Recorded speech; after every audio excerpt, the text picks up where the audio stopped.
La mission multidimensionnelle intégrée pour la stabilisation au Mali, la MINUSMA, a été prolongée d'1 an jusqu'en 2016 par le Conseil de sécurité de l'ONU. L'accompagnement du Mali vers la paix reste toujours l'objectif de la mission. Votée à l'unanimité, la décision marque la volonté de la communauté internationale d'accompagner le Mali vers de nouvelles ambitions de paix. Les moyens pour y arriver diffèrent, mais marquent la continuité du mandat précédent.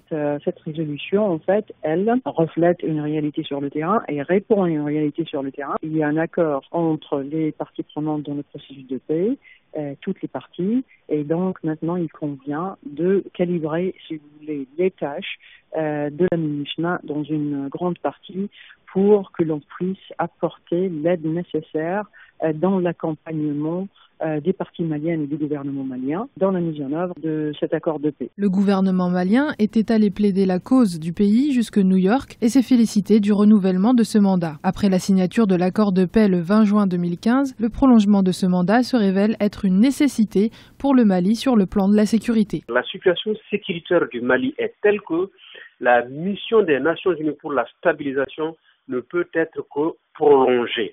Parce qu'on vient d'assister en l'espace de 48 heures à une double attaque. Donc la stratégie, le harcèlement est fait de telle sorte que la situation sécuritaire des populations sur l'ensemble de l'étendue du territoire national du Mali qui n'est pas encore stabilisé, en plus du Nord, cette mission devrait être prolongée. Malgré les espoirs de jours meilleurs pour la paix au Mali, le groupe djihadiste Ansar Eddine a revendiqué mardi 30 juin des attaques perpétrées les 27 et 28 juin au Mali, proche de la frontière de la Mauritanie et de la Côte d'Ivoire.